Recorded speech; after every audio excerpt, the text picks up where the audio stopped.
whispers of wisdom, a channel where great books are not rushed, summarized, or simplified, but unfolded slowly so their deepest ideas can breathe.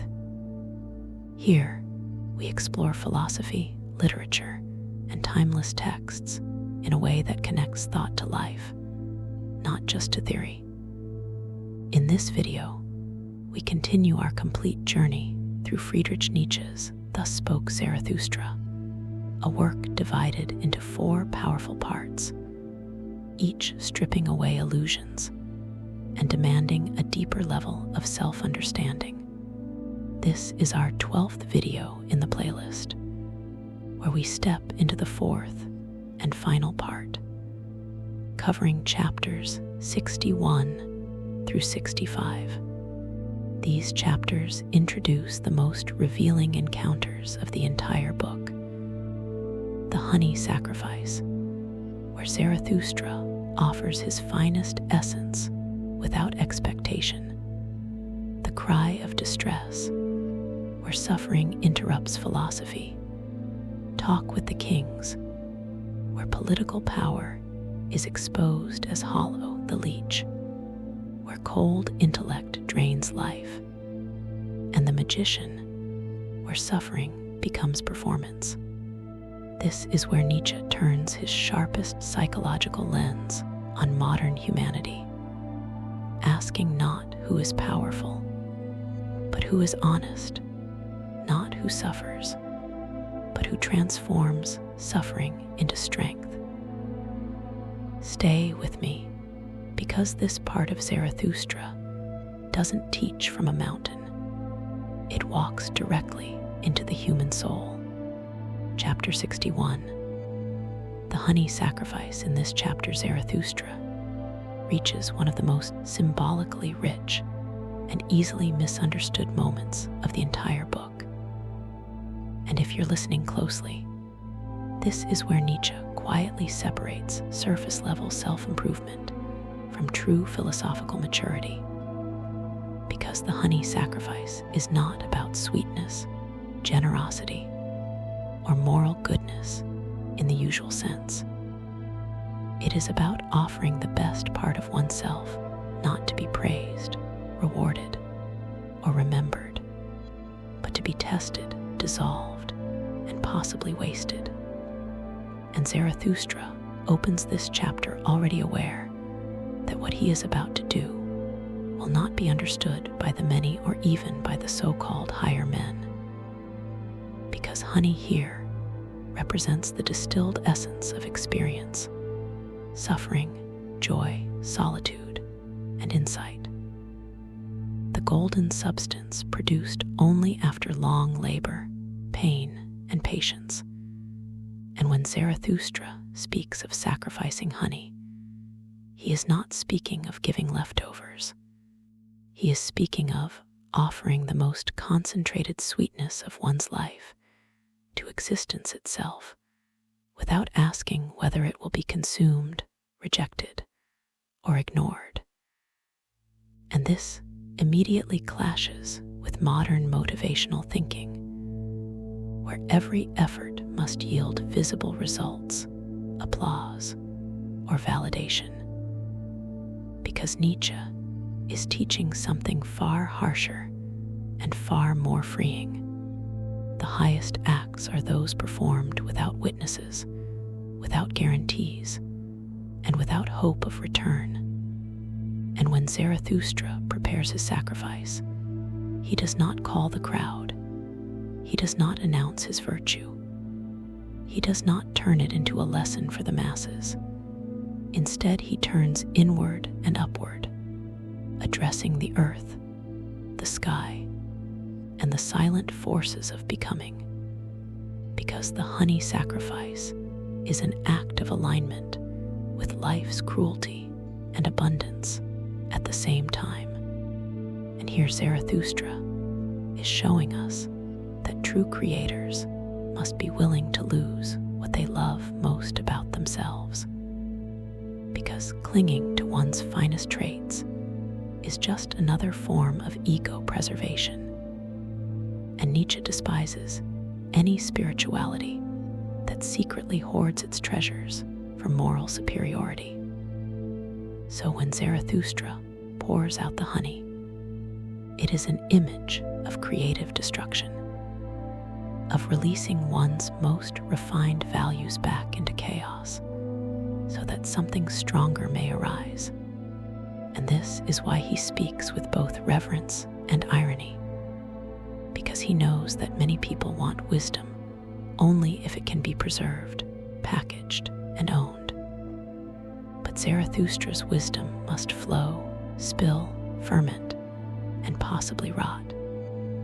And this connects directly to Nietzsche's idea that life is will to power, not will to comfort, not will to security, but will to self-overcoming. And the honey sacrifice becomes the ritual of letting go of even one's victories, even one's insights, even one's hard-earned sweetness. Because if you cling to them, they turn stale, they turn into doctrine, they turn into dogma. And Nietzsche's greatest enemy is frozen truth. And as Zarathustra continues, there is a quiet loneliness in his voice, because sacrifices are not celebrated, they are isolating. And this is where the chapter becomes deeply human, because Zarathustra admits that he longs for companions who can understand this gesture, who can see why someone would pour out honey instead of hoarding it. But he also accepts that such companions are rare and may never come. And this is the cost of spiritual independence, the cost of standing beyond good and evil, beyond approval and resentment. And the honey sacrifice also functions as a test, not for the world, but for Zarathustra himself, because it asks the brutal question: can you give without secretly wanting gratitude? Can you create without wanting permanence? Can you love life even when it wastes your best efforts? And this is where Nietzsche's philosophy cuts deepest, because he refuses consolation. He refuses the promise that goodness will be rewarded. Instead, he asks whether you can affirm existence even when it devours your finest offerings without explanation. And this is why honey is such a perfect symbol, because honey takes time, flowers, weather, patience, risk, and cooperation with chaos. And to sacrifice it is to accept that nothing you produce is owed a future. And as Zarathustra reflects on this, his tone is not bitter. It is proud, because pride here is not arrogance. It is dignity in loss, dignity in self-mastery, dignity in choosing the difficult path without bitterness.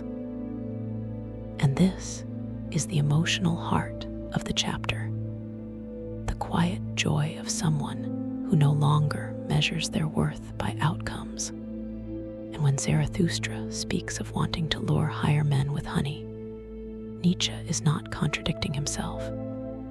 He is revealing another layer, because honey can attract, but it cannot be clung to. And true teachers do not enslave their followers.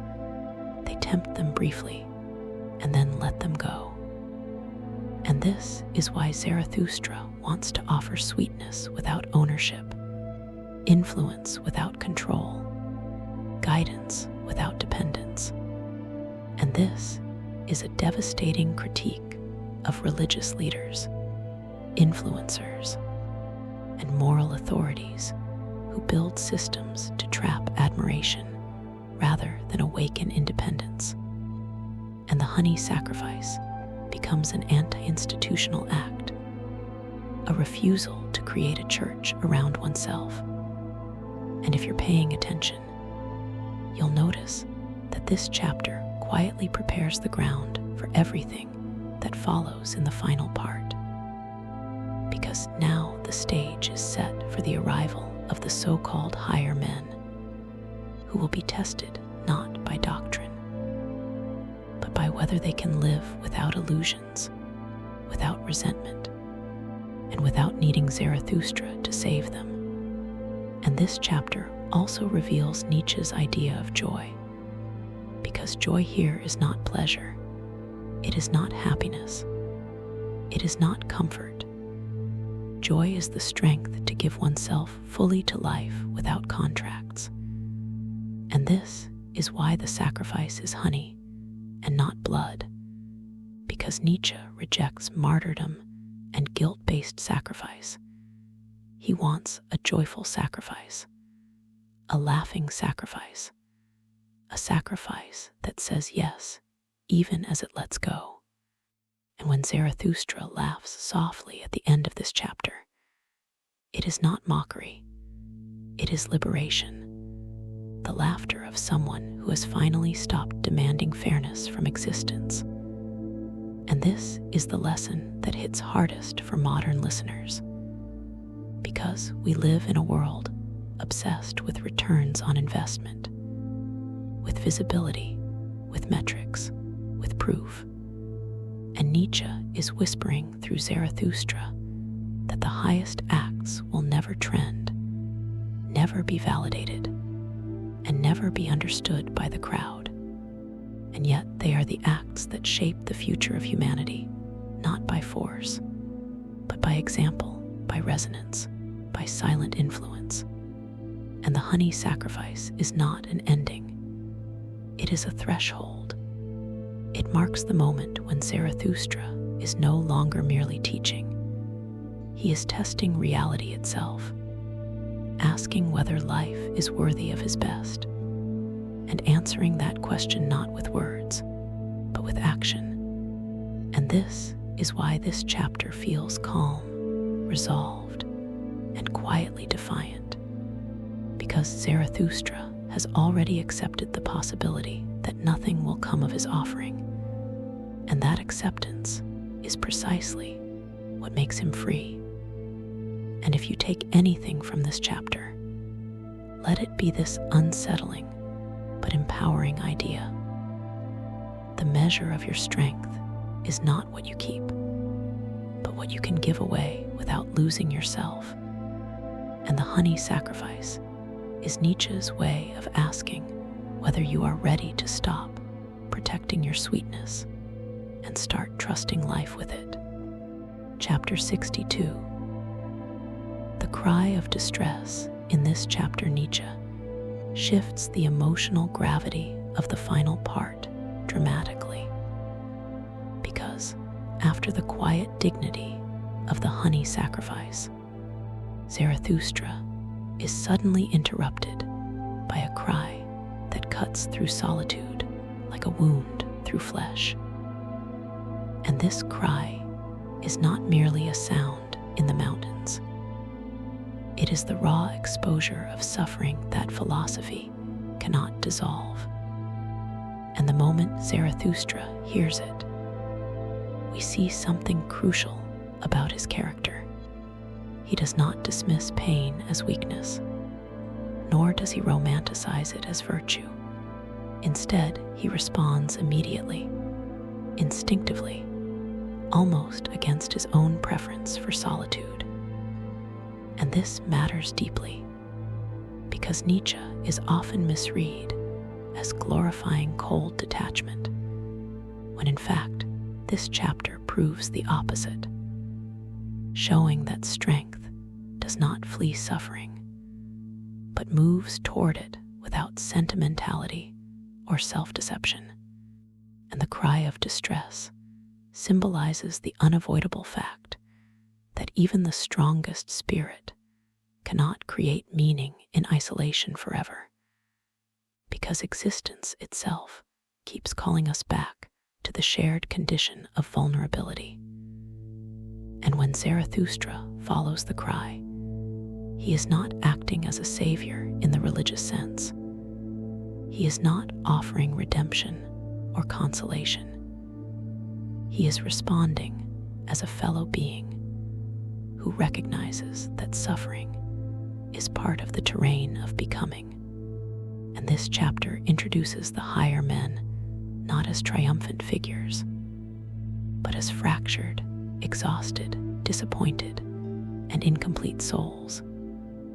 And this is one of Nietzsche's most subversive moves, because instead of presenting greatness as clarity and confidence, he presents it as profound tension, inner collapse, and unresolved struggle.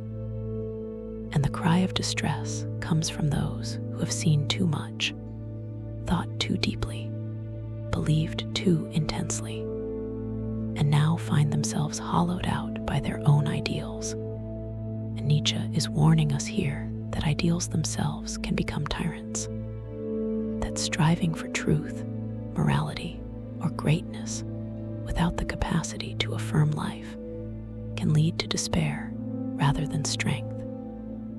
And Zarathustra recognizes this immediately because he himself has passed through that darkness. And this is why he does not judge the cry. He does not ask whether it is justified. He simply acknowledges it as real. And that alone separates him from moralists who first ask whether suffering is deserved. And the cry of distress also represents the collapse of old frameworks, religious, moral, metaphysical, that once gave people meaning. And now that those frameworks are breaking under the weight of modern consciousness, what remains is not freedom at first, but anguish, disorientation, and loneliness. And Nietzsche is brutally honest about this transition, because he refuses to pretend that the death of old gods immediately produces joy. Instead, it produces cries in the night. And Zarathustra's role here is not to silence the cry with new dogma, but to endure it, to remain present without offering false cures. And this is why the chapter feels heavy and unresolved, because Nietzsche is not interested in neat emotional closure. He wants to show that distress is not a flaw in the path of self-overcoming. It is an inevitable phase. And when Zarathustra approaches those who cry out, he encounters not evil men, but tired men, disappointed men, men who tried to live by ideals and found them insufficient. And this is a devastating critique of moral systems that promise fulfillment but deliver guilt, exhaustion, and resentment. And Nietzsche is making a subtle psychological argument here that much human suffering is not caused by weakness, but by impossible expectations placed on the self. And the cry of distress is what happens when a person can no longer sustain the lie that they should be better, purer, stronger, or more righteous than life allows. And Zarathustra does not tell them to repent or improve. He listens, and this listening itself is radical, because it affirms suffering without sanctifying it. And there is also an important warning embedded in this chapter for creators, thinkers, and seekers. Isolation can sharpen insight, but prolonged isolation can also distort perspective, turning self-overcoming into self-torment. And the cry of distress is the sound of a spirit that has gone too far without balance, without laughter, without earthly grounding. And Nietzsche is preparing us here for the communal scenes that follow, where Zarathustra must confront the limitations of solitude itself. And yet, even as he responds to the cry, he does not abandon his philosophy. He does not soften his vision of strength. Instead, he expands it, showing that strength includes the ability to stand beside suffering without becoming consumed by it. And this chapter also serves as a mirror for the listener, because Nietzsche is asking whether you can hear suffering without rushing to fix it, whether you can stay present without turning pain into moral superiority, and whether you can accept that distress does not invalidate the pursuit of greatness, but complicates it. And by ending the chapter without resolution, Nietzsche leaves us suspended, forcing us to sit with discomfort rather than escape it.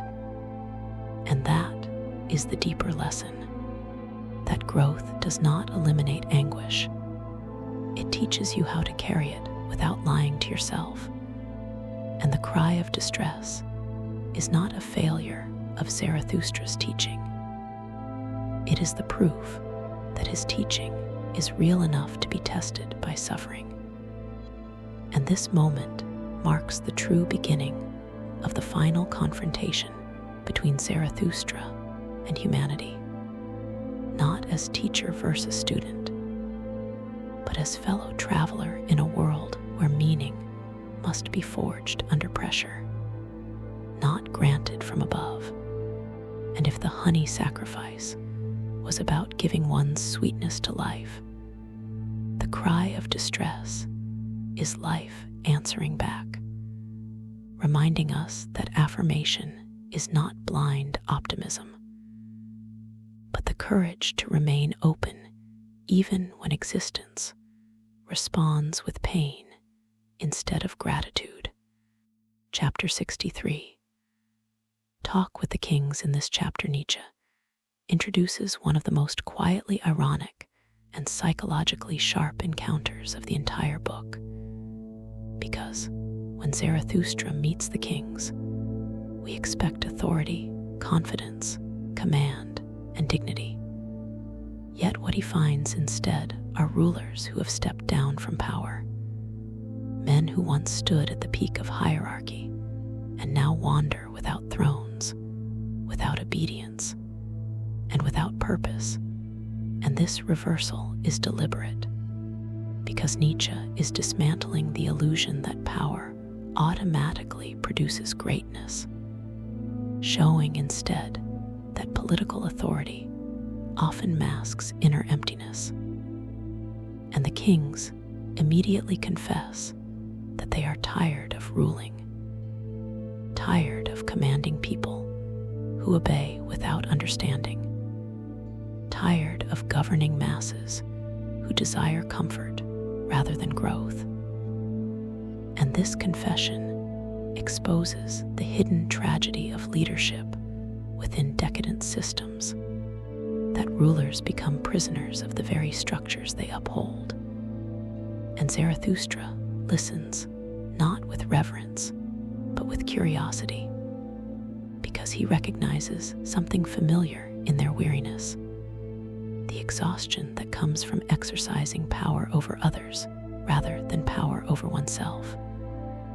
And Nietzsche is making a sharp distinction here between domination and mastery, because the kings had control over nations, but not over meaning, over law, but not over values.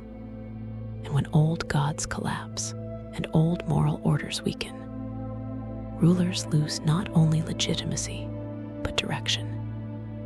And this is why the kings are wandering rather than reigning, because they sense that the foundations of their authority have eroded.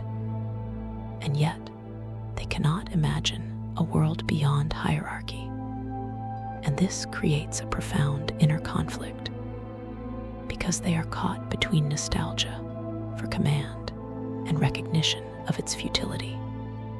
And Zarathustra does not mock them openly, but his presence alone destabilizes them, because he represents a kind of authority that does not command obedience, an authority grounded in self-legislation, creative values, and inner sovereignty. And the kings sense this immediately, even if they cannot articulate it, and they speak of having grown sick of the people, not out of cruelty, but out of disappointment, because the people wanted equality, safety, and comfort rather than excellence. And Nietzsche is exposing a brutal truth here, that democratic leveling and aristocratic decay are two sides of the same degeneration when neither aims at self-overcoming. And the kings are not villains. They are symptoms, relics of a world where power was externalized rather than internalized. And their conversation with Zarathustra becomes a dialogue between declining authority and emerging strength. And when Zarathustra speaks, he does not offer them a path back to rule. He offers them a mirror, reflecting that true nobility is no longer a matter of bloodlines, titles, or crowns, but of the capacity to affirm life without resentment. And this is deeply unsettling to the kings, because it strips them of their last justification. And Nietzsche uses this scene to critique both traditional monarchy and modern populism, because both fail when they lack a higher vision of human development. And the kings admit that they ruled because they believed people needed to be ruled. And this belief collapses once faith in divine order disappears, leaving rulers exposed and purposeless. And Zarathustra's quiet superiority here is not moral. It is existential, because he needs no subjects to validate his worth. And this reveals Nietzsche's radical redefinition of power. Power is not the ability to command others, but the ability to stand alone without bitterness. And as the kings listen, they oscillate between admiration and confusion, because they sense that Zarathustra embodies something they cannot reclaim. And this is where the chapter becomes tragic, because Nietzsche is not celebrating the fall of kings as progress. He is lamenting the absence of new creators strong enough to replace them meaningfully. And the king's weariness is a warning that societies without higher goals inevitably exhaust both rulers and ruled. And the kings ask Zarathustra about his purpose. And when he speaks of higher men and future creators, they misunderstand him, imagining new elites or restored hierarchies. But Zarathustra rejects this interpretation, because his vision is not about ruling the many, but cultivating the rare. And this is where Nietzsche distances himself from political solutions entirely, suggesting that the future of humanity will not be decided by states, revolutions, or laws, but by individuals who can create values from within. And the kings, stripped of their former identity, are confronted with a devastating possibility that their lives may have been spent managing decline rather than fostering greatness. And this realization produces humility rather than rage. And Nietzsche treats them with surprising gentleness, because he understands that decadence is not chosen, it is inherited. And the king's dialogue with Zarathustra ends not with resolution, but with quiet resignation, as they sense that their era has passed and that they lack the strength to enter the new one. And this chapter subtly prepares us for the gathering of the higher men, because it shows that even those who once ruled are now seekers, wanderers, and sufferers. And Nietzsche is collapsing social distinctions to reveal a deeper hierarchy based not on status, but on spiritual capacity. And the cinematic power of this chapter lies in its restraint, because Nietzsche does not shout his critique. He lets the tired voices of the kings expose the emptiness of external authority, and the listener is left with an unsettling question. If power does not grant meaning, and obedience does not produce greatness, what kind of strength remains? And Zarathustra's silent presence answers without words, showing that the future belongs neither to kings nor crowds, but to those who can rule themselves amid chaos. And this chapter closes with a sense of twilight, the end of an age, and the uneasy anticipation of something that has not yet learned how to speak. Chapter 64. The leech in this chapter, Nietzsche delivers one of his sharpest psychological dissections by introducing the figure of the leech, a man devoted entirely to knowledge, precision, and intellectual rigor, yet hollowed out by that very devotion. And Zarathustra encounters him as someone who prides himself on being objective, bloodless, and exact, someone who believes truth must be extracted drop by drop, without passion, illusion, or error. And the image of the leech is deliberately unsettling because it feeds on blood, not out of cruelty, but out of function. And Nietzsche is using this image to expose a form of modern intellectualism that drains life rather than deepens it. Because the leech represents the scholar who reduces existence to data, facts, and analysis, while starving himself of joy, creativity, and affirmation. And when Zarathustra listens to the leech speak, he does not attack him, but he recognizes the danger of a mind that prides itself on neutrality.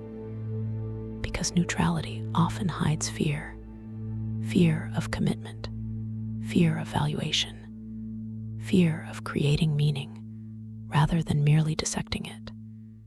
And the leech boasts of knowing only one thing thoroughly, a single narrow field of study. And this obsessive specialization reflects Nietzsche's critique of modern science and academia, where depth is purchased at the cost of breadth, and truth becomes fragmented into lifeless pieces. And Zarathustra respects the leech's discipline, but mourns his self-imposed poverty, because knowledge without wisdom becomes parasitic, feeding on life without nourishing it.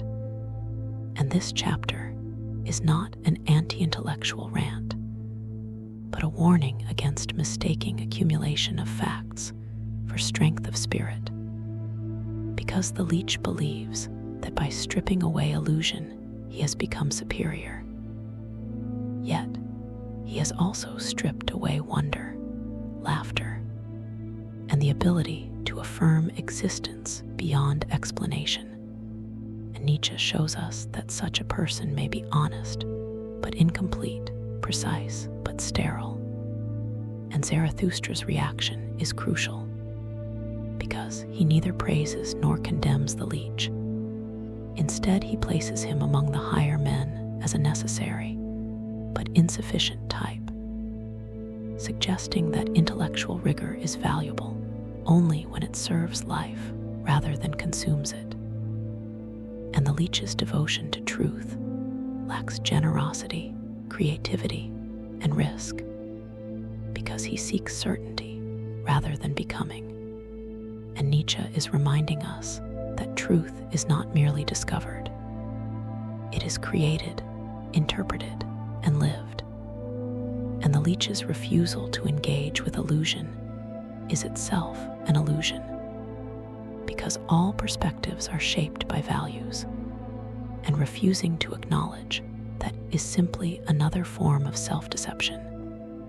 And this chapter resonates powerfully with modern audiences, because it speaks directly to a culture obsessed with expertise, metrics, and verification, yet often disconnected from meaning. And Zarathustra's quiet superiority lies in his ability to embrace contradiction, passion, and uncertainty without collapsing into nihilism. And when he allows the leech to remain among the higher men, Nietzsche is making a subtle point. Even those who drain life can still be part of its transformation if they learn to give as much as they take. And the leech's tragedy is not his hunger for truth, but his inability to turn that hunger into creation. And the chapter leaves us with an uncomfortable reflection on our own habits of knowing, asking whether we consume ideas merely to feel superior, or whether we allow them to change how we live. And this is why the leech stands as a mirror rather than a monster, revealing that the danger of modern knowledge is not falsehood, but lifeless accuracy. And Nietzsche's challenge is clear. Seek truth, but do not let it drain the blood from your becoming.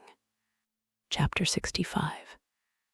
The magician in this chapter, Nietzsche, unveils one of the most psychologically dangerous figures in the entire final part, because the magician is not weak in the obvious sense, nor ignorant, nor naive, but someone who understands suffering so well that he knows how to perform it, manipulate it, and turn it into spectacle.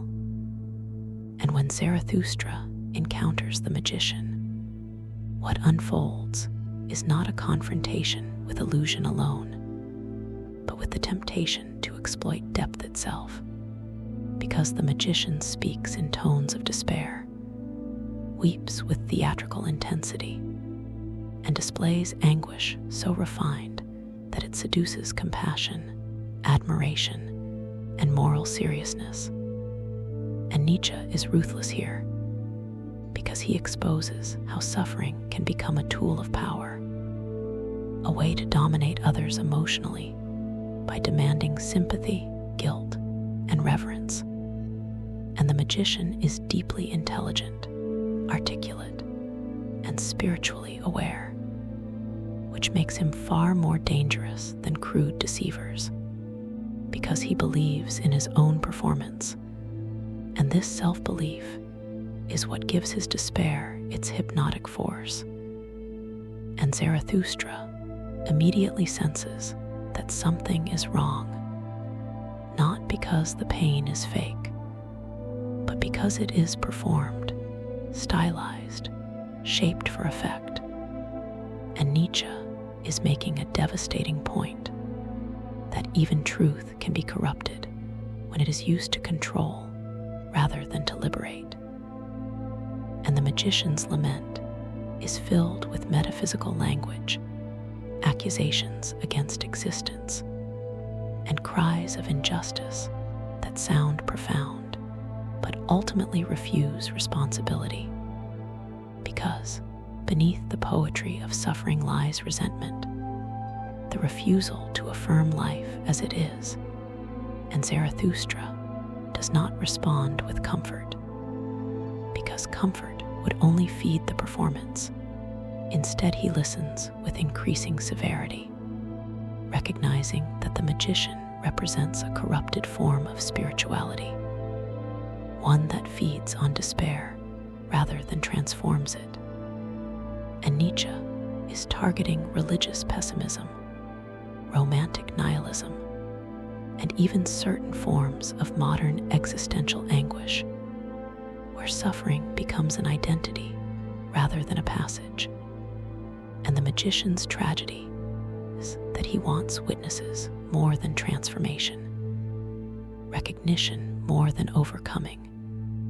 And this is why his suffering never ends, because ending it would mean losing the audience, and Zarathustra's presence becomes intolerable to him, because Zarathustra embodies a strength that does not dramatize pain, that that carries it silently and uses it as fuel for creation.